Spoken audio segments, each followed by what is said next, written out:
बिस्मिल्लाहिर्रहमानिर्रहीम, अस्सलाम वालेकुम। नूरुल्लाह आपकी खिदमत में हाजिर है। कल बड़ा हंगामा रहा, लाहौर में जेलें भरने का प्लान था। कितनी जेलें भर गई हैं, कौन कौन जेल में चला गया है, कुछ खबरें आपने सुन ली हैं, मैं भी आपके साथ यही शेयर करूंगा। लेकिन अहम खबर यह है कि परवेज इलाही साहब सदर जो हैं वो बन क्यों रहे हैं पाकिस्तान तहरीक इंसाफ के। वो कौन से बाबा जी हैं जो उनको सपोर्ट कर रहे हैं या जिनकी वजह से वो पाकिस्तान तहरीक इंसाफ के नए सदर बन जाएंगे, और पार्टी में से उनको कौन कौन सपोर्ट कर रहा है। लेकिन इससे पहले कल का जो अहम वाकया था वो जेल भरो तहरीक थी। गाड़ियाँ सजी, जेलें बन गई, आर्टिफिशियल जेलें जो एक ड्रामे के तौर पर हो सकता था, और वो सारा कुछ हुआ। और उसमें लोगों ने तस्वीरें बनाई, फोटोशूट हुए, वीडियोस बन गई, और उसके बाद फाइनली गिरफ्तारियां भी देने के लिए लोग पहुंच गए। शाह महमूद कुरैशी साहब समेत चंद एक लीडर्स हैं। लेकिन आपको याद होगा इस तरह के ड्रामे माजी में भी हो चुके हैं। वो थे जे सालिक साहब थे एक, जो इस तरह जेल बनाकर अपनी गाड़ी में फिर रहे होते थे और उस जेल में बैठे होते थे। इसी तरह से तहरीक इंसाफ के लोगों ने कोशिश की जेल भरने की, वो उसमें तो कामयाब हैं, लेकिन अवामी रद्दअमल ऐसा नहीं नजर आया जिसमें बड़ी तादाद में लोग आ जाते जेलें भरने के लिए या गिरफ्तारियां देने के लिए। वो अभी तक नहीं हो सका है, और इमरान खान साहब शायद इसी वजह से परेशान भी थे। ये चीज़ें जो लेट हो रही थी, उन्हें अवामी हिमायत उस तरह से नहीं मिल रही जिस तरह से वो एक्सपेक्ट कर रहे थे। बहरहाल वो खुद तो जेल में नहीं जाएंगे, वो खुद अपनी तो जमानत कराते फिर रहे हैं। उनके उसके साथ साथ उनको मजीद भी तलबियाँ उनकी हो रही हैं। कुछ और केसेस में उन्हें अदालत में जाना पड़ेगा। उनका प्लस्तर उनके काम नहीं आ रहा क्योंकि अदालतें उनके इस बहाने को मानने को तैयार नहीं हैं।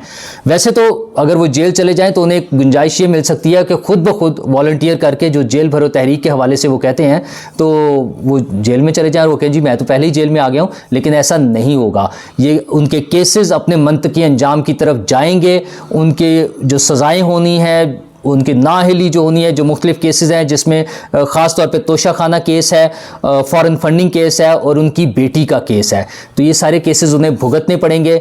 और पब्लिक का प्रेशर उसी तरह से नहीं बन सका है जिस तरह से वो एक्सपेक्ट कर रहे थे।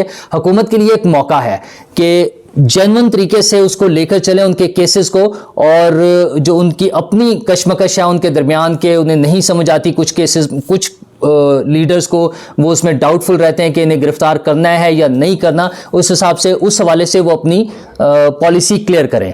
और हुकूमत की पॉलिसी एक और हवाले से कल भी सामने नजर आई जब वज़ीर आज़म साहब ने एक प्रेस कॉन्फ्रेंस किया, और उसमें उन्होंने मुल्क के मसाइल का हल बताया है। और मुल्क के मसाइल का हल उन्होंने ये बताया है कि वज़रा की गाड़ियाँ वापस ले ली हैं, जो लग्जरी गाड़ियाँ थी, और 1 साल के लिए मज़ीद गाड़ियाँ नहीं ख़रीदी जाएंगी, और उनके दौरे कम कर दिए जाएंगे। इस तरह की चीज़ें कुछ वो बता रहे हैं। क्या ऐसी चीज़ों से वाकई हमारे मसाइल हल हो जाएंगे? ये बज़ाहिर दिखाने के लिए तो बड़ी अच्छी बातें हैं, इस तरह की बातें पहले भी कई मरतबा हो चुकी हैं, लेकिन क्या इनसे वाकई हमारे मसाइल हल होंगे? क्या हमारी इकॉनमी बेहतर हो जाएगी? क्या लोगों को के लिए चीज़ें सस्ती हो जाएंगी? क्या बिजली और पेट्रोल की कीमतें कम हो जाएंगी? मेरा नहीं ख्याल कि इनमें से कोई भी चीज़ एक हो सकती है। हुकूमत अगर वाकई ऐसा करना चाह रही है तो कोई सीरियस स्टेप्स लेने पड़ेंगे, और लॉन्ग टर्म स्टेप्स होंगे। मतलब ये कह देना कि जून 2024 तक नई लग्जरी गाड़ियां नहीं खरीदी जाएंगी, इससे मसाइल हल नहीं होंगे। हुकूमत को डिसाइड करना पड़ेगा कि लग्जरी गाड़ियां नहीं होनी चाहिए। ओवरऑल जनरली जो हैं अभी हज़ारों की तादाद में लग्जरी गाड़ियां हैं, और सिर्फ वज़रा की गाड़ियां ख़त्म करने से कैसे काम चलेगा?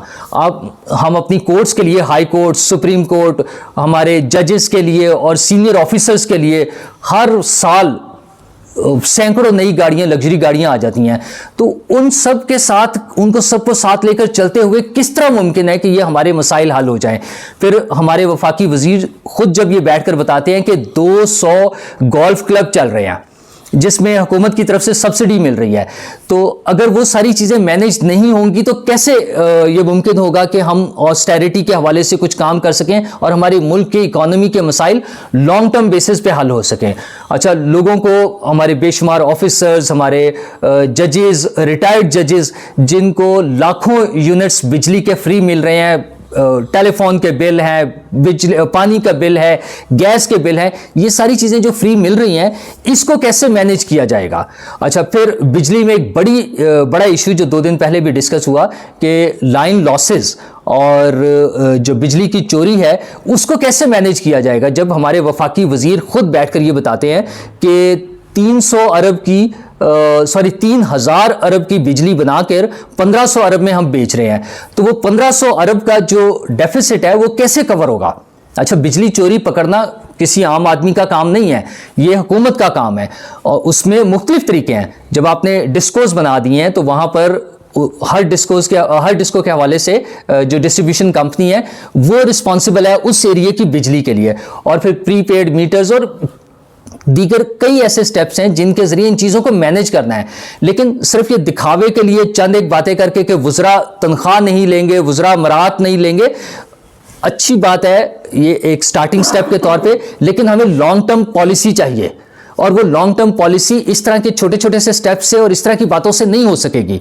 तो इसमें हुकूमत को कुछ सीरियस स्टेप्स लेने पड़ेंगे ताकि हमारे मसाइल हल हों, लोगों के मसाइल हल हों। अदरवाइज लोगों का पॉलिटिकल सिस्टम पर, पॉलिटिकल लीडरशिप पर एतमाद जो है वो ख़त्म होता जा रहा है और फिर वही होगा कि कोई और फोर्सेस होंगी जो सामने आएंगी, कुछ और नई नई पार्टीज बनेंगे, नए ग्रुप्स बनेंगे, इवन उसमें कुछ शिद्दत पसंद ग्रुप्स होंगे, लोगों की उनके साथ हमदर्दियाँ डेवलप होंगी। तो हुकूमत को इस हवाले से कोई स्टेप लेना पड़ेगा। और परवेज़ इलाही साहब आपको पता है पार्टी के सदर बनने जा रहे हैं।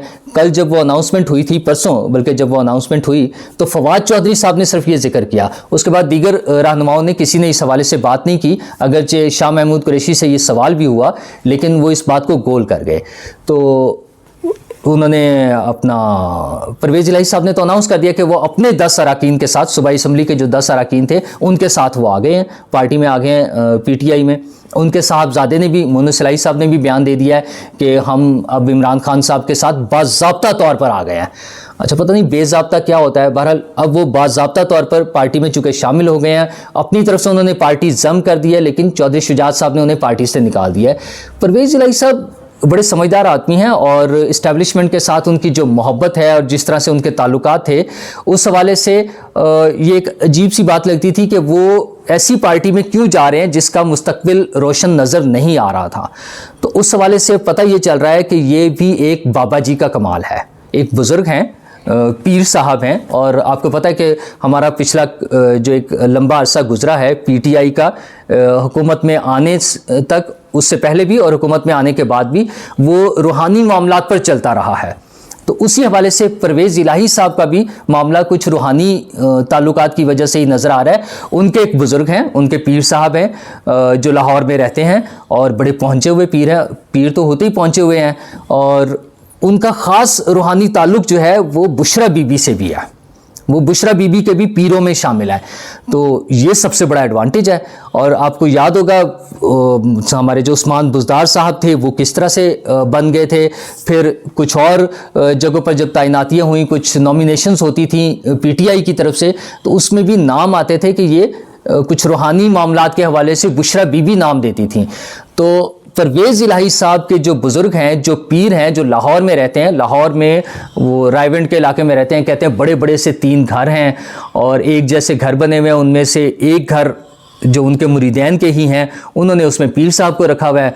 और पीर साहब बड़ा रूहानी सा उनका वो जो है नूरानी किस्म का उनका हुलिया है, उसमें वो लोगों के सामने अपीयर होते हैं। वैसे तो जो उनके बड़े करीबी लोग हैं, जो उन्हें बहुत करीब से जानते हैं, उनके साथ रहते हैं, वो उनकी इन नूरानी वो जो है अपीयरेंस और रूहानी अमलियात, उनके बारे में भी कुछ ज़्यादा जानते हैं। लेकिन बहरहाल यही मामला होता है रूहानियत का और करामात का, जो इसी तरह से चलता रहता है, वो उन पीर साहब का भी चल रहा है। और उन्हीं की बुनियाद पर, पीर साहब की दुआओं से या पीर साहब की बरकत से या शायद पीर साहब के कहने से, परवेज़ इलाही साहब अब पार्टी के सदर बनने जा रहे हैं। अब उसमें 2 चीज़ें होंगी, एक तो परवेज़ इलाही साहब का चांस है कि वो आ जाएंगे इस पार्टी की नई लीडरशिप के तौर पे सामने, क्योंकि आपस में तो 3-4 कैंडिडेट्स थे, जिसमें वो शाह महमूद कुरैशी साहब, फवाद चौधरी साहब, असद उमर साहब, परवेज़ खटक साहब, ये सब के आपस में झगड़े होने थे।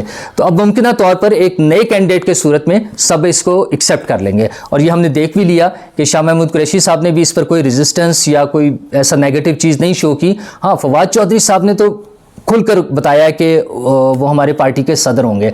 फवाद चौधरी साहब चूँकि खुद भी नए सेटअप में अगर मौका मिला तो पंजाब की वजारत आला के उम्मीदवार हैं, मुमकिन है वो भी पीर साहब से ही कुछ फैज़ याब हो गए हों और कोई ऐसा सेटअप बन रहा हो कि पंजाब में फवाद चौधरी साहब आ जाएं और परवेज़ इलाही साहब प्राइम मिनिस्टर के कैंडिडेट बन जाएं। अपनी अपनी उम्मीदें हैं और पीटीआई को अभी भी उम्मीद है कि उनका बड़ा वोट बैंक मौजूद है और उन्हें ये भी लगता है कि कुछ जगहों से उन्हें अभी भी सपोर्ट भी मिल रही है। तो इमरान खान साहब की नाअहली की सूरत में, जिसमें वो अगला इलेक्शन नहीं लड़ सकेंगे, परवेज़ इलाही साहब मुमकिना तौर पर पार्टी की लीडरशिप संभाल कर वज़ीर आज़म के नए कैंडिडेट होंगे और वो सेम पेज वालों में भी अच्छी हिमायत रखते हैं, उनकी लिए लाइकनेस मौजूद है। तो उस सूरत में मुमकिन है कि वही हमारे नए वज़ीर आज़म भी बन जाएं। हाँ, तहरीक इंसाफ वालों को थोड़ा सा सिर्फ उसमें ट्विस्ट या यू टर्न लेना पड़ेगा, क्योंकि आपको याद होगा कि ये पंजाब के सबसे बड़े डाकू डिक्लेयर हुए थे और फिर इमरान खान साहब ने मुख्तलिफ मौके पर बताया कि मैंने तो मजबूरन उन्हें वज़ीर आला पंजाब बनाया था, प्रेशर में आके या मजबूरन होके, मैं तो नहीं बनाना चाह रहा था। मेरे तो कैंडिडेट, कभी उनके कैंडिडेट शाह महमूद कुरैशी साहब होते थे, कभी उनके कैंडिडेट फवाद चौधरी साहब या अलीम खान साहब वो बन रहे थे, लेकिन मजबूरन उन्होंने बना दिया था। तो अब अगर मजबूरन वो उन्हें पार्टी का सदर बना देंगे तो वो मजबूरन वज़ीर आज़म पाकिस्तान भी बन जाएंगे। तो क्या फिर कोई रूहानी सिलसिले हमें नई पार्टी क़यादत और नई मुल्की क़यादत देगी? ये अगले इलेक्शन में वाज़े होगा। देखते हैं क्या मुस्तकबिल बनता है। शुक्रिया।